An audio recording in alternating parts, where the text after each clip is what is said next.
It's a Fun Word Daily. England's man up against New Zealand. Here at the Oval, Adam Collins with you as always. Phil Walker, the editor-in-chief of Wisden Cricket Monthly, his office over there in the Bedser stand with me. Your first job, tell us what happened this evening in 30 seconds or thereabouts. 30 seconds. Ben Stokes came out, made an announcement, didn't he? Any murmurs about whether he should be in this side or not, whether he should be in the last 15, whether a certain chap from Yorkshire should have maybe usurped him in that side. Well, I'm sorry. When Ben Stokes clicks his fingers, then the rest of us just listen. 182 off about 120 odd balls. It was brutish, it was ugly at times, and it was entirely inevitable that he would do that. He's broken another record. He's now made 247 sixes for England in international cricket. Just try and play those numbers out in your head. New Zealand were always behind the 8 ball. David Milan played really nicely alongside Stokes. England got too many. New Zealand didn't get anywhere near enough. Everything that could have gone wrong did go wrong. They've just got to park it, not beat themselves up too much. It happens. This is one-day cricket. They'll be hurting a little bit, but they go again at Lord's. Very nice. More than 30 seconds, but we'll forgive you. Ben Stokes, 182 from, as I turn my page, 124 balls, 9 sixes, a partnership of 199 with Milan, which was defined by what they did in the middle overs. Between overs 11 and 40, so the second power play, if you will, England made 290 runs at 9.6 runs per over. These are meant to be the sort of sedate middle overs. Well, I know Jeremy Coney's big on this. You've spoken on the podcast about it in the last couple of weeks. There's the area for growth and expansion in 50-over cricket. We'll saw it proved today. Remembering that England lost wickets. First ball of the day, Johnny Bairstow caught it square leg. That was Trent Boult. In his second over, he knocks over Joe Root for 4. So 13 for 2. And then Milan, who, again, another player who for about 5 minutes we were talking about his spot in reference to Harry Brook. He was quite defiant during the T20 series, saying, well, Brook bats 4, 5 or 6, I bat 1, 2 or 3. As it turned out, Brook got a bit of an audition at number 1. He needed to make it absolutely click. He didn't play today, despite the fact that Jason Roy has another back complaint, a second back spasm, according to English management, which is why he didn't play. But if you're picking your team right now, Milan's opening up in the World Cup with Bairstow. Simple as that. Absolutely that, and I think he's edged ahead whatever happened today, to be honest.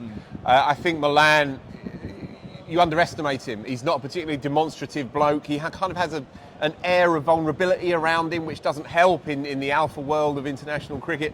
But he's a class player. 50-over cricket is, I think, his best format. He's done well in 20-over cricket. He's had the rough end of the wedge, I think, in test match cricket, because he's done okay. 50 overs is his rightful place, I think, and he was gorgeous today, right? If you take the showstopper nature of Stokes out of the equation, if you take his power and his presence and sideline that for a moment, Milan played the purer knock of the two. And was unlucky, got strangled a wee bit. He actually does get out like that quite a lot because he stays quite offside of it. But anyway, he was strangled-ish down the leg side for 96, I think 95, 96. Deserved 100, could have got 100. I think he opens for England in 3 weeks' time. Yeah, let's just go back to Stokes and go back to Milan. Starting with Stokes, he made a decision to almost swing himself off his feet from the moment he got there, right? Like he was giving the stumps to the bowlers. He was backing away, clearing the front leg, all the things you might expect in overs, I don't know, 41 of a one-day international perhaps. He was doing it early on. Remembering the way Stokes returned to the one-day team last week at Cardiff, 5 days ago at Cardiff, was quite a conservative return, picking out the sweepers, playing conventionally, and we know Stokes can move from mode to mode. We've seen that at test level routinely, but to see him decide today, no, I'm going to be that guy and see what happens. From a point of vulnerability for England at 13 for 2, again, it kind of reinforces that he likes it best when England are under the pump. Yeah, exactly that, and his sense of occasion and the moment to go, that's what makes him such a great. He's been maybe cast in this new role as a sort of elder statesman, slow heartbeat kind of cricketer, a 60 off 80. You need him down the pipe in the big games at 120,000 at Eden Gardens, etc. That's where he's kind of been characterised in this setup. And he knows that because he's always half a step ahead of everyone else anyway. So he looked at this today and he thought, right, 13 for 2. People assume that I'm playing this new role, this new grown-up role, one of the greybeards. And he came out and he played thug cricket. He played early Ben Stokes cricket. It was wild, it was woolly. He clothed a few, he toe-ended a few, he broke about half a dozen bats. And when he got going, and poor old Ravindra was brought on this end as we are from the Vauxhall end at the Oval, and 2 lefties on, and Stokes just said, right, well, here we go. and he clubbed 9 sixes, I think, in the end. Would be slightly cranky with himself because no England player has ever made 200 before in an ODI, and it was there for him right on a plate. But what he's done is he's made a statement to the cricketing world here that I'm still the big dog.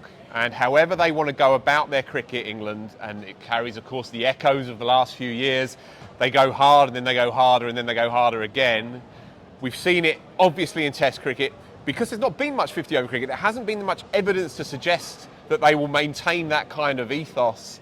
Well, we've seen today that when they are 2 down for shit, then they're going to go and they're going to go hard. And as ever, the man at the heart of it is Stokes. Yeah, there was 2 things on the shelf, wasn't there? There was the Stokes double 100, which felt inked in, as did England making 400. Because, you know, they were at 200 roughly at the halfway mark. Maybe not quite that many, but that partnership in the middle with Milan, who was batting elegantly. I mean, let's be clear. Milan's strike rate was hovering around 90 for most of his innings. It might have just nipped above 100 before the end, but, you know, a sheet anchor at the time going at a strike rate of near enough 100, batting like an absolute dream, allowing Stokes the freedom to do what he wished to do on a day like today. The Ravindra moment was one that stands out to me as well, partly on account of the fact that Latham used him from this end. It looked the wrong call at the time. It proved to be the wrong call on 3 occasions. Stokes drop-kicked him 25 rows back over cow corner as if it were foretold. It could have been worse than that as well. There was another full toss in there, I think, as well, which he missed out on. So that was a bad call. Just from New Zealand's perspective, we're probably seeing that Glenn Phillips is a better option in those middle overs with his off breaks. He's a really interesting all-round package. He top scored with 72 in the reply. They were all out for 187. Not sure if we mentioned that. All out 187 at the end of the 39th over to lose by 181 runs. But so Phillips top scores there. Bats nicely, albeit in a chase where they were never going to win. The way he throws himself around in the field, the way, as we mentioned on the podcast the other night, he's the kind of guy who's always trying to turn a 2 into a 1 when he's fielding. But I reckon his overs in India, he's such a bloody competitor, might turn a game or might take a crucial wicket in the middle overs. So, you know, credit to Glenn Phillips, who simply does not give up and nearly took one of the great catches as well. Yeah. Out there in front of the Archbishop Tennyson School. He was about 6 inches away from dragging it in. He sprinted 30 metres around from the dressing rooms, or in front of the dressing rooms, a ball that was smashed in that direction. He drags that in, that's being replayed for 50 years. Yeah, he played nicely. He's a point of difference for this New Zealand side, and they need that because they're a bit one-paced, I think, through their middle order.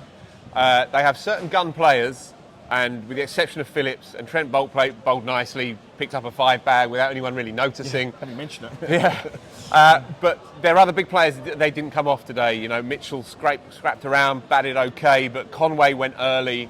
There's a lot on Conway, I think. Moving forward 3 weeks from now, they meet England at Ahmedabad, and then it begins. There's a lot on Conway. He's got a very good record in India. Yeah. Williamson, by the way, was practicing his fielding. Somehow he's come back from an ACL 5 months in. The word is that he'll play from this, not exactly the start of the World Cup, but from the second, third game he'll be in. They need all of their players to fire. One slight concern for them, I thought, was Kyle Jamieson, who's had his own injury problems, but was an absolute gun cricketer. He looked short of a gallop, I thought, with the ball today. Lockie Ferguson had an off day, to say the least. You know, should have stayed in bed because Stokes went after him. They don't need to beat themselves up too much, right? As you say, a few days back, they cruised home, chased 290 for 2. So they have cricketers who can do the job here. But this was just one of those days where everything that could have gone wrong did go wrong. Yeah, so they used 3 players today who aren't in their World Cup squad. One of them's Kyle Jamieson, who, you're right, just doesn't look the same bowler at the moment. Hopefully he gets back to his best. Henry Nicholls, who I was a bit surprised missed out on the squad. They're going with Chapman instead. Probably the spare bat in all probability. I'm not quite sure what their best 11 will look like when they get to Ahmedabad. And Ben Lister, to his credit, 3 for 69 for him, playing his second one-day international.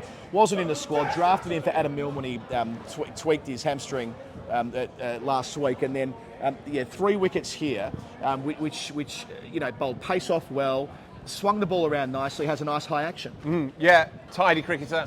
The selection of Nicholls is strange. If Mark Chapman is in your side, then you play him, don't you? You play him you expose him to a top-class side like England as often as possible to put him in those kinds of positions. It was a strange 11 that they picked here, and it started badly and got worse for them.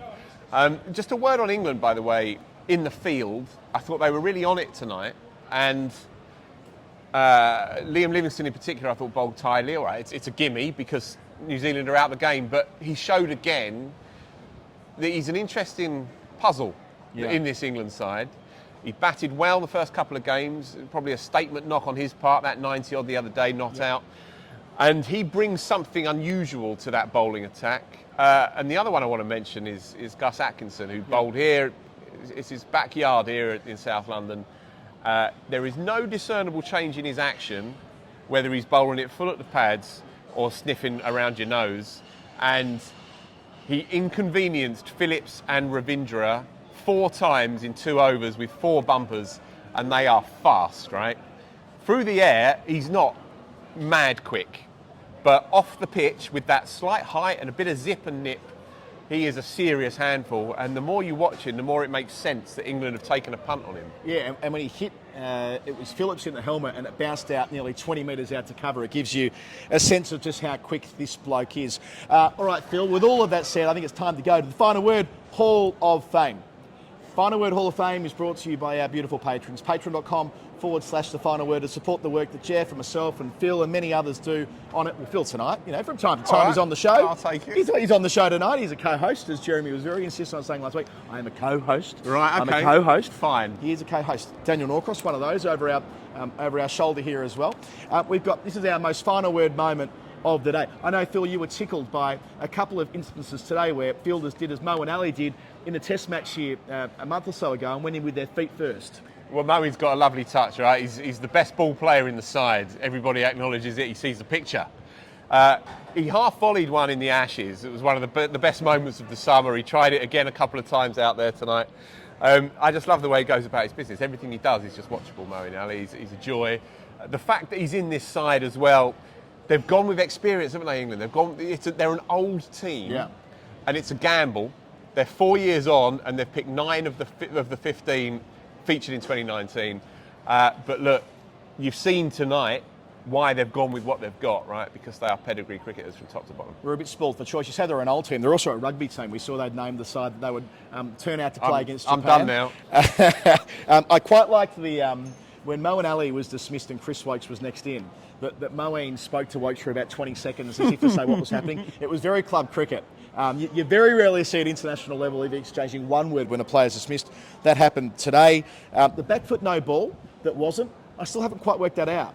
When Phillips got a wicket after what clearly seemed to me to be a back foot no ball, but evidently it's where you land the foot now, not whether you break the line. I read the laws with you on air on SCN and we still can't quite work that out. Oh, and last but not least, the Good Bloke review where Joss Butler gave Liam Livingstone a review. Nice. Just because, I think, he's one of the lads, we'll give him a review. And it was out.